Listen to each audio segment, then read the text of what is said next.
ಪ್ರತಿಯೊಂದು ಮನುಷ್ಯನು ಹುಟ್ಟಿದ ನಂತರ ಎಲ್ಲ ಪ್ರಾಣಿಯಂತೆಯೇ ಮಲಲುಲಿತ ವಪುಹು. ಆಚಾರ್ಯ ಶಂಕರರು ಹೇಳ್ತಾರೆ, ಹೇಗೆ ಪ್ರಾಣಿಗಳು ನಿಂತಲ್ಲೇ ಮೂತ್ರ ಹೊಯ್ಯೋದು, ನಿಂತಲ್ಲೇ ಲದ್ದೆ ಹಾಕೋದು ಹೀಗೆ ಮಾಡ್ತಿದೆಯೋ, ಮನುಷ್ಯನೂ ಅದಕ್ಕೆ ಹೊರತಾಗಲ್ಲ. ಅವನೂ ಸಹ ವರ್ಷ 2 ವರ್ಷದವರೆಗೆ ಇದೇ ಕೆಲಸ ಮಾಡ್ತಾನೆ. ಆದರೆ ಕೊನೆಯವರೆಗೂ ಸಮೇತ ಅವನು ಹಾಗೇ ಇದ್ದಾನೆ ಅಂತಾದರೆ ಅವನು ಪಶು. ಮನುಷ್ಯ ರೂಪೇಣ ಮೃಗಾಶ್ಚರಂತಿ. ಮನುಷ್ಯ ರೂಪದಲ್ಲಿ ಯಾಕೆ ಇದ್ದಾನೆ ಹೊರತು ಅವನು ಮೃಗನೇ ಆಗ್ತಾನೆ. ಆದರೆ ಮನುಷ್ಯನಿಗೆ ಸಂಸ್ಕಾರ ಅಂತ ಇದೆ. ಈ ಸಂಸ್ಕಾರವು ಸದಾ ಕಾಲದಲ್ಲಿ ಅವನನ್ನು ಜಾಗೃತಿಯನ್ನು ಮಾಡಲಿಕ್ಕೆ ಉಪಕಾರವನ್ನು ಮಾಡ್ತದೆ. ಯಾರು? ಸಂಸ್ಕಾರ. ಸಂಸ್ಕಾರರಹಿತ ಯೇಷ ತೇಷಾಂ ಜನ್ಮ ನಿರರ್ಥಕ. ಯಾರಿಗೆ ಸಂಸ್ಕಾರವೇ ಇಲ್ಲವೋ ಆತನ ಜನ್ಮ ನಿರರ್ಥಕ. ಅಂದರೆ ಈ ಮೃಗ ಪಕ್ಷಿಗಳಂತೆಯೇ ತನ್ನಷ್ಟಕ್ಕೆ ಅದು ಬೆಳೀತಾ ಹೋಗ್ತಾ ಇರ್ತದೆ. ಒಂದು ದಿವಸ ಎಷ್ಟು ದಿವಸ ಇರ್ತದೆಯೋ ಕರ್ಮಭೂಮಿಯಲ್ಲಿ, ಕಡೆಗೆ ಒಂದು ದಿವಸ ಮರಣ ಹೊಂದಿಬಿಡ್ತದೆ.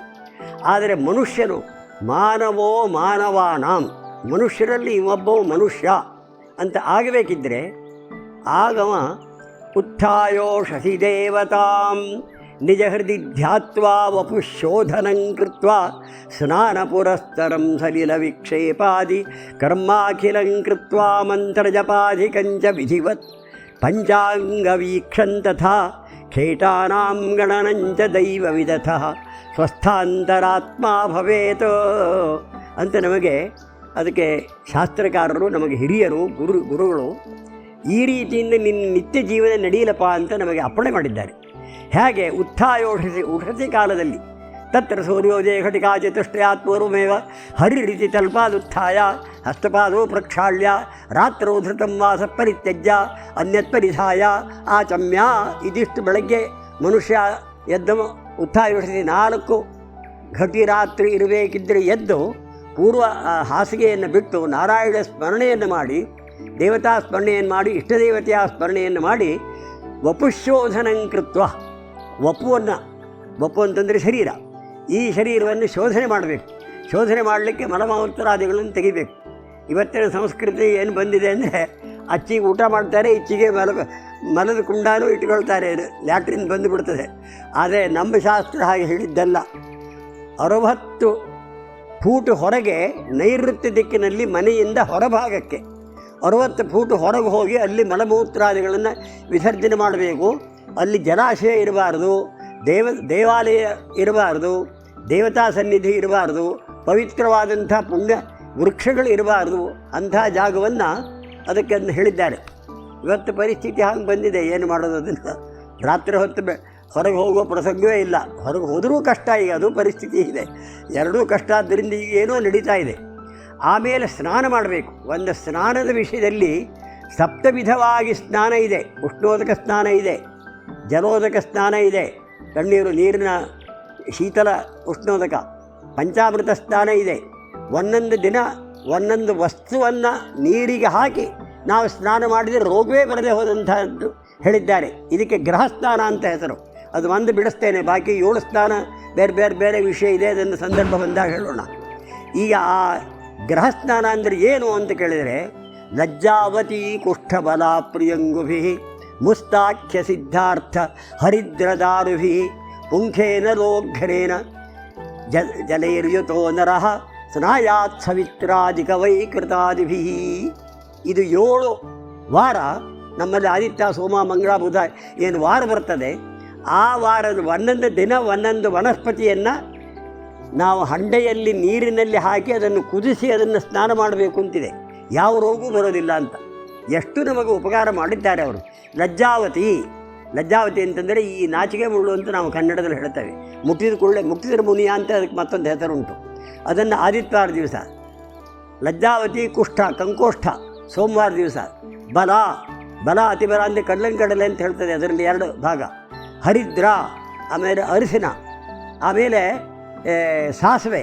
ಹೀಗೆ 7 ದಿನ 7 ದ್ರವ್ಯಗಳನ್ನು ಹಂಡೆಯಲ್ಲಿ ಹಾಕಿ ಅವನು ಬಿಸಿ ಮಾಡಿ ಅದನ್ನು ಯಾರು ಸ್ನಾನ ಮಾಡ್ತಾರೋ ಅಂಥವರಿಗೆ ಯಾವ ರೋಗವೂ ಬರೋದಿಲ್ಲ. ಅದು ಸೂರ್ಯಾದಿ ವೈಕೃತಾದಿ ಅವರ ಯಾವುದಾದ್ರು ದೋಷದಿಂದ ಪಿತ್ತಂ ಕಫ ಪಿತ್ತ ಮಥಾತ್ರಿದೋಷ ಶೇಷ್ಮಾನಿಲಸ್ಯ ಅನಿಲ ಪ್ರಕೋಪ ಸೂರ್ಯಾದಿಕೇಭ್ಯೋ ಅಂತ ಹೇಳಿದರು. ಒಬ್ಬನಿಗೆ ಕಫ, ಒಬ್ಬನಿಗೆ ಪಿತ್ತ, ಒಬ್ಬನಿಗೆ ವಾತ, ಒಬ್ಬನಿಗೆ ತ್ರಿದೋಷ, ಹೀಗೆಲ್ಲ ಗ್ರಹಗಳಿಗೆ ಹೇಳಿದ್ದಾರೆ. ಅದೆಲ್ಲದನ್ನೂ ನಿವೃತ್ತಿ ಮಾಡಲಿಕ್ಕೋಸ್ಕರ ಒಂದು ಸ್ನಾನದ ಮಹತ್ವ ನಾವು ನೋಡಿದರೆ ನಮಗೆ ಆಶ್ಚರ್ಯ ಆಗ್ತದೆ. ಇವತ್ತೊಂದು ಪಂಚಗವ್ಯ ಮಾಡುವ ಅಂತಂದರೆ ನಮ್ಮ ಭಾರತದಲ್ಲಿ ನಮಗೆ ಗತಿ ಇಲ್ಲ ಆಗಿದೆ. ಯಾಕೆ ಕೇಳಿದರೆ ಅದು ಗೋಮೂತ್ರಂ ತಾಮ್ರವರ್ಣಾಯ ನೀಲಾಯಾಶ್ಚೈವ ಗೋಮಯಂ ಪಯಃ ಕಾಂಚನವರ್ಣಾಯ ನೀಲಾಯಾಶ್ಚ ದಧಿಸ್ಮೃತಂ ಘೃತಂತು ಕೃಷ್ಣವರ್ಣಾಯ ಉದಕಂ ಶುದ್ಧವರ್ಣಕಂ ಅಂತ ಒಂದು ಪಂಚಗವ್ಯ ಮಾಡಬೇಕಿದ್ದರೆ ಆಕಳ ಬಣ್ಣದ ಮೇಲಿಂದ ನಮಗೆ ಆ ಪಂಚಗವ್ಯದ ಸಾಮಾನವನ್ನು ತಂದುಕೊಳ್ಬೇಕು ಅಂತಿದೆ. ಈ ನೀಲಿ ಆಕಳಲ್ಲಿ ಎಲ್ಲಿದೆ? ನಾಶ ಹೋಗಿದೆ. ಆಮೇಲೆ ಬಂಗಾರದ ವರ್ಣದ ಆಕಳುಗಳು ಎಲ್ಲಿದ್ದಾವೆ ಅಂದರೆ ಒಂದರಿಂದ ಹಾಲು, ಇನ್ನೊಂದರಿಂದ ಮೊಸರು ತರಬೇಕು. ಈಗ ಅದಿಲ್ಲ. ಒಟ್ಟು ಯಾವುದಾದ್ರು ಒಂದು ಅಲಾಭೆ ಸರ್ವವರ್ಣಾನಂ ಅಂದರು ಕಡೆಗೆ. ಅದು ಸಿಕ್ಕಲಿಲ್ಲ ಅಂತಾದರೆ ಯಾವುದಾದ್ರು ಒಂದು ಮಹಾರಾಯ ತಗೊಂಬ ಒಂದು ಪಂಚಗವ್ಯ ಮಾಡುವ ಅಂತ ಹೇಳಿದರು. ಆವಾವ ಬಣ್ಣದ ಆಕಳುಗಳಲ್ಲಿ ಅಷ್ಟಷ್ಟು ಮಹತ್ವ ಇದೆ ಹೇಳೋದನ್ನು ಕಂಡರು, ಪಂಚಗವ್ಯದ ಒಂದು ಮಹತ್ವ. ಹಾಗೆ ಪಂಚಗವ್ಯ ಸ್ನಾನ, ಅದನ್ನು ಪ್ರಾಶನೆ ಇತ್ಯಾದಿಗಳನ್ನು ಮಾಡ್ತಾ ಹೋದಾಗ ಮನುಷ್ಯತ್ವಕ್ಕೆ ಬರಲಿಕ್ಕೆ ಒಂದು ಅವಕಾಶ. ಅದು ನಮಗೀಗ ಅಭಾವ ಆಗ್ತಾ ಇದೆ. ಆದರೆ ಇದ್ದಷ್ಟು ಇಟ್ಕೊಂಡು ಹೋಗಬೇಕು. ಇದು ಮನುಷ್ಯನ ಸಂಸ್ಕೃತಿಯಿಂದ ಬರಬಹುದಾದದ್ದು. ಆಮೇಲೆ ದೇವತಾತ್ಮಕವಾದ ಪೂಜೆಯನ್ನು ಹೇಳಿದರು. ಇಲ್ಲಿ ಜನಕ್ಕೆ ಸಂದೇಹ ಬರ್ತದೆ, ಇದನ್ನು ಸ್ವಲ್ಪ ಬಿಡಿಸಬೇಕು ನಾವು. ಯಾವುದು ಅಂತ ಕೇಳಿದರೆ, ದೇವತಾತ್ಮಕವಾಗಿ ನಮಗೆ ಸಂದೇಹ ಬಂದೋದು ಯಾಕೆ ಅಂತ ಕೇಳಿದರೆ, ನಾವು ಮಾಡಿಕೊಂಡಂಥ ಒಂದು ಕಂಚಿನ ಮೂರ್ತಿ, ಒಂದು ಶಿಲಾಮೂರ್ತಿ ಇತ್ಯಾದಿಗಳನ್ನು ನಾವು ಪೂಜೆ ಮಾಡಿಬಿಟ್ರೆ ಅಲ್ಲಿ ದೇವತ್ವ ಕಲ್ಪನೆ ಆಗ್ತದೆಯೋ ಈ ಕಲ್ಪನೆ ಬರ್ತದೆ. ಯಾಕೆಂದರೆ ಒಂದು ಬಡಿಗ ಅದನ್ನು ಮಾಡಿಕೊಟ್ಟಿದ್ದು ಯಾರೋ ಒಬ್ಬ ಶಿಲ್ಪಿ ಮಾಡಿದ್ದು ಆ ದೇವರು. ಆದರೆ ಅಲ್ಲಿ ಹಾಗೆ ಹೇಳಲಿಲ್ಲ. ಆ ದೇವತ್ವ ಶಕ್ತಿಗೆ ಪ್ರಾಣ ಪ್ರತಿಷ್ಠಾದಿ ಮಂತ್ರಗಳಿಂದ ಯಾವ ಮನುಷ್ಯನು ವೈದಿಕೋಕ್ತವಾದಿ ಕರ್ಮವನ್ನು ಮಾಡ್ತಾನೋ ಆಗಲ್ಲಿ ದೇವತ್ವ ಬರ್ತದೆ ಅಂತ ಹೇಳಿದ್ದಾರೆ. ಹೇಗೆ ಬರ್ತದೆ ಅಂತ ಕೇಳಿದರೆ, ಅದೈವಂ ದೈವತಂ ಲೋಕೆ ಕುರಿಯುರ್ದೈವ ಮದೈವತಂ ಯದ್ಬ್ರಾಹ್ಮಣ ಸಮಂ ವಾಚ್ಯಂ ನ ಭೂತೋ ನ ಭವಿಷ್ಯತಿ. ದೇವತ್ವ ಇಲ್ಲದೆ ಹೋದಲ್ಲಿ ದೇವತ್ವವನ್ನು ಉಂಟು ಮಾಡುವ ಶಕ್ತಿ ಇದೆ ಬ್ರಾಹ್ಮಣನಿಗೆ. ದೇವತ್ವ ಇದ್ದಲ್ಲಿ ಇಲ್ಲದೆ ಹೋದಂತೆ ಮಾಡುವ ಶಕ್ತಿ ಇದೆ. ಅದು ಯಾವುದರಿಂದ ಕೇಳಿದರೆ ವೇದ. ತಸ್ಮಾತ್ ವೇದವಿದ್ಯೋ ದಿವೇ ದಿವೇ ನಮಸ್ಕುರ್ಯಾನ್ನ ಶ್ರೀಲಿಂಗೀರ್ತಯೇ ಅಸ್ಮಾದೇವ ದೇವತಾ ಪ್ರೀಣಾತಿ ಅಂತ ಹೇಳಿದ್ದು ಅದೇ ಕಾರಣ. ಎಲ್ಲಿ ವೇದ ಇದೆಯೋ, ಎಲ್ಲಿ ವೇದ ಮಂತ್ರದಿಂದ ನಾವು ಆ ಕರ್ಮವನ್ನು ಮಾಡ್ತೇವೋ ಆಗ ಆ ಬ್ರಾಹ್ಮಣ ಮಾಡಿದ್ದು ಅದು ಸತ್ಯವಾಗಿ ಅದು ಪೂರೈಸ್ತದೆ. ಆಗ ದೈವತ್ವದಲ್ಲಿ ಕಲ್ಪನೆ ಬರ್ತದೆ. ಆಗ ಅದಕ್ಕೂ ಮತ್ತು ಶಾಸ್ತ್ರಕಾರರು ಬೇರೆ ಬೇರೆ ವಿಷಯಗಳನ್ನು ಹೇಳಿದ್ದಾರೆ.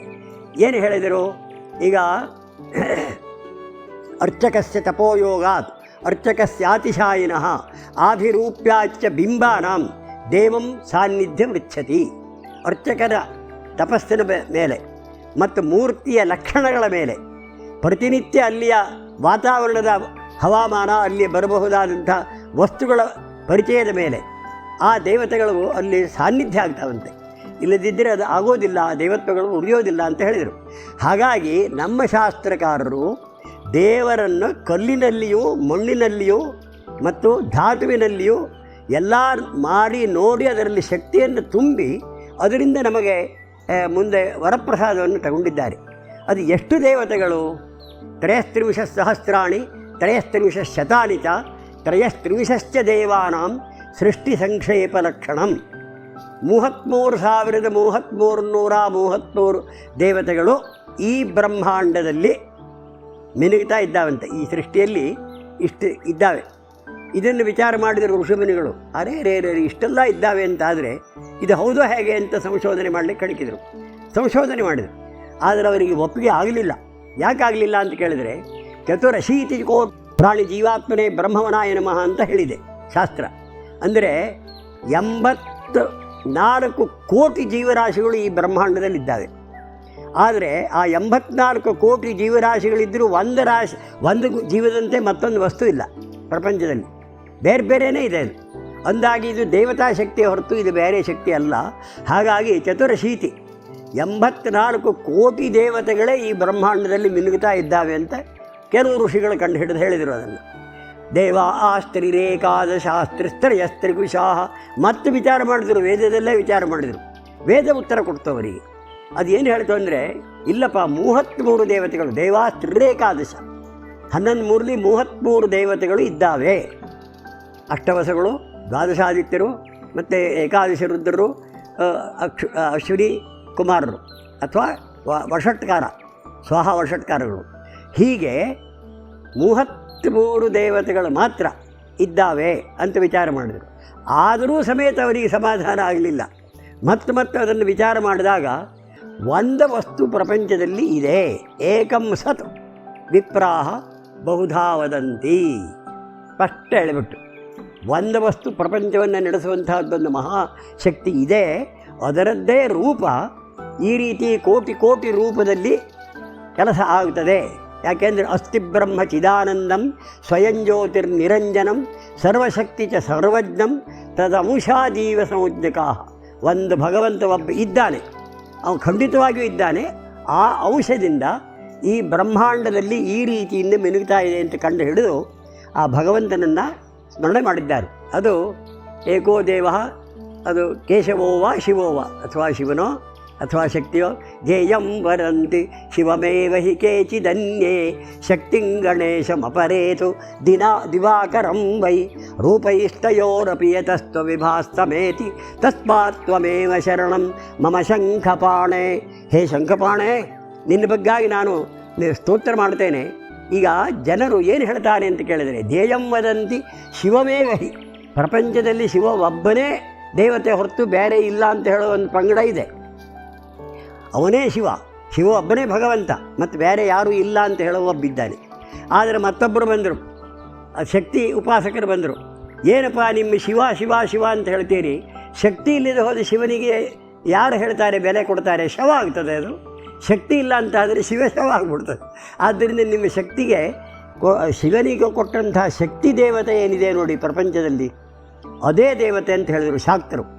ಆಮೇಲೆ ಅಲ್ಲಿಂದ ಮತ್ತೊಬ್ಬ ಬಂದ, ಶಕ್ತಿ ದೇವತೆಗಳ ಬೇಡಪ್ಪ, ಆ ಶಕ್ತಿ ಯಾವುದೇ ದೇವತೆಗಳನ್ನು ನಾವು ಪೂಜೆ ಮಾಡೋದಾದ್ರೂ ಆದೋ ಪೂಜ್ಯೋ ಗಣಾಧಿಪ, ಗಣಪತಿ ಪೂಜೆಯನ್ನು ಮೊದಲು ಮಾಡ್ತಾರೆ. ಆದ್ದರಿಂದ ಆ ಗಣಪತಿಯ ಅನುಗ್ರಹ ಪಡೆದರೆ ಅದೇ ಅಂಗಡಿಯಲ್ಲೇ ಎಲ್ಲ ಸಾಮಾನು ಸಿಕ್ಕೋದಾದರೆ ಮತ್ತು ಬೇರೆ ದೇವರು ಯಾಕೆ ಅಂತ ಹೇಳಿದರು. ಹಾಗಾಗಿ ಗಣಪತಿಯಿಂದ ಇನ್ನೊಬ್ಬ ಬಂದ, ನಿಮ್ಮ ಈ ಶಕ್ತಿ ಗಣಪತಿ ಮತ್ತು ಶಿವ ಎಲ್ಲ ನೀವು ಮಾಡಿಕೊಂಡಿದ್ದು ನೋಡಿ, ನಾನು ಅದನ್ನು ಒಂದೂ ನಂಬೋದಿಲ್ಲ. ಪ್ರಪಂಚ ಸೃಷ್ಟಿಯಾಗಬೇಕಿದ್ದರೆ ಆಗಿದೆ ಸೂರ್ಯ. ದಿವಾಕರಂ ವೈ, ಅವನು ನಿಜವಾಗಿ ದೇವತೆ, ಯಾರು ಮಾಡಿದ್ದಲ್ಲ ಅದು. ಇಲ್ಲಿ ಬಡಿಗೆ ಬಂದು ಒಂದು ಕಂಚಿಂದೋ ಅಥವಾ ಮಣ್ಣಿನಿಂದೋ ಯಾವುದೋ ಒಂದು ರೀತಿಯಿಂದ ಈ ಮೂರ್ತಿಯನ್ನು ಮಾಡಿಕೊಟ್ಟಿದ್ದಲ್ಲ ಅದು. ಅದು ಬ್ರಹ್ಮ ಸೃಷ್ಟಿಯಲ್ಲೇ ಇದೆ ಅಂತ ಹೇಳಿ. ಅದಕ್ಕೆ ಶಂಕರರು ಏನು ಹೇಳಿಬಿಟ್ರು ಗೊತ್ತಿದೆಯೋ, ಪಂಚಭೂತಾತ್ಮಕಂ ಸರ್ವಂ ಚರಾಚರಮಿದಂ ಜಗತ್ತು, ಪೃಥ್ವಿ ಅಪು ತೇಜ ವಾಯು ಆಕಾಶ, ಇದು 5 ತತ್ವಗಳಿಂದ ಈ ಮನುಷ್ಯ ಬಾಳಬೇಕು. ಹಾಗಾಗಿ ಪೃಥ್ವಿ ತತ್ವದಿಂದ ಗಣಪತಿಯ ಪೂಜೆಯನ್ನು ನಾವು ಮಾಡ್ತೇವೆ, ಅದು ಪೃಥ್ವಿ ತತ್ವ. ವಾಯು ತತ್ವದಿಂದ ಒಳ್ಳೆ ಕಸ್ತೂರಿಕಾ ಚಂದನ ಚರ್ಚಿತಾಯ, ಒಳ್ಳೆಯ ಸುವಾಸನೆ ಇದ್ದಂಥ ವಸ್ತುವನ್ನು ನಾವು ವಿಷ್ಣುವಿಗೆ ಅರ್ಪಿಸ್ತೇವೆ, ಅವು ವಿಷ್ಣು. ಆಮೇಲೆ ಅಭಿಷೇಕ ಪ್ರಿಯ ಶಿವ ಅಂತ ಹೇಳಿದ್ರು. ಈ ಈಶ್ವರನಿಗೆ ಆಕಾಶಾತ್ಮಕವಾಗಿ ಆಕಾಶದಿಂದ ಮಳೆ ಬೀಳ್ತಾ ಇರ್ತದೆಯಲ್ಲ, ಅವು ಈಶ್ವರ ಅಂದರು. ಆಮೇಲೆ ಗಂಗಾ ಸ್ವರೂಪ ತಾಯಿ ಗಂಗಾ ಅಂತ ಹೇಳಿದರು. ಆದರೆ ಇದು ಪಂಚಭೂತಾತ್ಮಕವಾದ ಈ ಶರೀರದಲ್ಲಿ ಪಂಚಮೂರ್ತಿಗಳ ಪೂಜೆ ಬೇಕು ಅಂತ ಶಂಕರರು 5 ಪೂಜೆಯನ್ನು ನಾವು ಇಟ್ಟರು. ಅದನ್ನು ಶಂಕರರು ಮತ್ತು ಕೊನೆಗೆ ಮತ್ತೆ ಹೇಳ್ತಾರೆ, ನೀನು ಯಾವುದೇ ರೂಪದಲ್ಲಿರು, ಶಿವನ ರೂಪದಲ್ಲಿರು, ಶಕ್ತಿ ರೂಪದಲ್ಲಿರು, ಗಣೇಶ ರೂಪದಲ್ಲಿರು, ವಿಷ್ಣು ರೂಪದಲ್ಲಿರಿ ಇರು, ಅಥವಾ ಯಾವುದೇ ರೂಪದಲ್ಲಿ ನೀನು ಇದಕ್ಕೋ ನನಗೆ ಸಂಬಂಧ ಇಲ್ಲ. ನೀನು ವಿರಾಟ ಪುರುಷ, ನೀನು ಏನೂ ಆಗಬಲ್ಲೆ, ಏನೂ ಹೋಗಬಲ್ಲೆ. ಆದರೆ ನನಗೆ ನೀನು ಅನುಗ್ರಹ ಮಾಡೋದೊಂದು ಬೇಕು ಅಂತ ಹೇಳುವಂಥ ಅನನ್ಯ ಆ ಭಾವನೆ ಏನಿದೆಯಲ್ಲ ಮುಂದೆ, ನಾನ್ಯದ್ವದಾಮಿ ನ ಶೃಣೋಮಿ ನ ಚಿಂತಯಾಮಿ ನಾನ್ಯನ್ನಮಾಮಿ ನ ಭಜೇಪಿ ನ ಚಾಶ್ರಯಾಮಿ ಮುಕ್ತ್ವಾತ್ಮದೀಯ ಚರಣಾಂಬುಜಮಾದರೇಣ. ಹೀಗೆ ಈ ರೀತಿಯಿಂದ ನಿನಗೆ ಮುಕ್ತವಾಗಿ ಯಾವ ಬಿಡೆ ಇಲ್ಲದೆ ನಾನು ನಿನ್ನ ಮುಂದೆ ಅಡ್ಡ ಬೀಳ್ತೇನೆ, ನಿನ್ನನ್ನು ನಾನು ನಂಬಿದ್ದೇನೆ, ನನ್ನನ್ನು ಅನುಗ್ರಹ ಮಾಡು ಹೇಳೋದೇ ಮನುಷ್ಯ ದೇವಪೂಜೆಯ ಲಕ್ಷಣ. ಆದ್ದರಿಂದ ದೇವಪೂಜೆಯನ್ನು ಶಾಸ್ತ್ರಕಾರರು ಹೇಳಲ್ಪಟ್ಟಂತೆ ಅದಕ್ಕೆ ಆಗಮದಲ್ಲಿ ಏನು ಹೇಳಿದೆ ಅದೇ ಮಂತ್ರಗಳಿಂದ ಭಕ್ತಿಭಾವದಿಂದ ಆ ದ್ರವ್ಯಗಳಿಂದ ದೇವತಾ ದ್ರವ್ಯಯೋ ಸಂಬಂಧಯೋಗ್ಯತ್ವ ಪ್ರದರ್ಶನಾಯ ಅಂತ ಹೇಳಿದೆ. ಕೆಲವು ದ್ರವ್ಯಗಳು ಅತ್ಯುತ್ತಮವಾದ ದ್ರವ್ಯಗಳು ಕಸ್ತೂರಿ, ಚಂದನ, ಗಂಧ, ಅನೇಕ ಪರಿಮಳವಾದ ಹೂವು, ಶುದ್ಧ ಜಲ ಮತ್ತು ಹಾಲು, ಕೇಸರಾನ್ನ, ಮೃಷ್ಟಾನ್ನ ಇದೆಲ್ಲ ಯಾಕೆ ಬೇಕು ಅಂದರೆ ಆ ವಸ್ತುವಿನ ಅಲ್ಲಿ ಒಂದು ಚೈತನ್ಯ ಶಕ್ತಿ ಇದೆ. ಆ ಶಕ್ತಿ ದೇವತಾ ಪ್ರಸಾದವಾಗಿ ನಾವು ಅದನ್ನು ಸ್ವೀಕಾರ ಮಾಡಿದಾಗ ನಮಗೆ ನಿರೋಗಿಯಾಗಿ ನಾವು ಬಾಳಲಿಕ್ಕೂ ನಮ್ಮ ಕಾಮನೆ ನಾವೇನು ಯಾವ ದೃಷ್ಟಿ ಇಟ್ಕೊಂಡು ನಾವು ಪೂಜೆ ಮಾಡುತ್ತೇವೆ ಅದಕ್ಕೆ ಫಲ ಖಂಡಿತವಾಗಿ ಆಗುತ್ತದೆ ಅಂತ ಭಗವಂತನ ಬಗ್ಗೆ ನಾವು ಪ್ರಾರ್ಥನೆ ಮಾಡಿದ್ದೂ ಇದೆ ಮತ್ತು ಮಾಡೋದು ಅದನ್ನೇ ನಾವು ಮಾಡಬೇಕೆ ಹೊರತು ನಾವು ಬೇರೆ ನಾವು ದೇವ ಪೂಜೆ ಒಂದು ಆಟದ್ದಲ್ಲ ಅಥವಾ ಒಂದು ಯಾವುದೋ ಒಂದು ರೀತಿಯಿಂದ ಒಂದು ಹುಡುಗಾಟಿಕೆಯಾಗಿ ಮಾಡಲ್ಪಟ್ಟಂಥದ್ದಲ್ಲ. ಅದು ವಸ್ತುಸ್ಥಿತಿ ಮನುಷ್ಯನಾಗಿ ಬಾಳಲಿಕ್ಕೋಸ್ಕರವಾಗಿ ಈ ದೇಹವನ್ನು ದೇವಾಲಯವನ್ನಾಗಿ ಮಾಡ್ಕೊಳ್ಬೇಕಂತೆ. ದೇಹೋ ದೇವಾಲಯ ಪ್ರೋಕ್ತೋ ದೇವೋ ಜೀವ ಸದಾಶಿವ ಅಂತ ಹೇಳಿದರು. ಒಳಗಿರುವ ಈ ಪರಮಾತ್ಮನೇ ಶುದ್ಧವಾದ ಆತ್ಮ, ಆಮೇಲೆ ದೇಹವೇ ಇವನ ಶರೀರ ದೇವಸ್ಥಾನ. ಹೀಗೆ ದೇವಾಲಯದಲ್ಲಿ ದೇವರನ್ನು ಈ ರೀತಿಯಿಂದ ನೀನು ಕಾಣಲಿಕ್ಕೆ ಹೊರಗೆ ನೀನು ಇದು ಉತ್ತಮವಾದ ದ್ರವ್ಯಗಳನ್ನು ಅತ್ಯುತ್ತಮವಾದ ವಸ್ತುಗಳನ್ನು ಸಮರ್ಪಣೆ ಮಾಡಿ ಅವನಿಗೆ ವೇದಮಂತ್ರದಿಂದ ಒಪ್ಪಿಸಿ ಅದನ್ನು ಪ್ರಸಾದ ರೂಪದಲ್ಲಿ ನೀನು ತಗೊಂಡ್ರೆ ನೀನು ನಿಜವಾಗಿಯೂ ಇಂದು ಮನುಷ್ಯನಾದರೂ ಮುಂದೆ ದೇವನೇ ಆಗಲಿಕ್ಕೆ ಸಮರ್ಥನಾಗಿದ್ದಾರೆ ಅಂತ ಹೇಳಿ ಶಾಸ್ತ್ರದ ವಚನ ಇದೆ.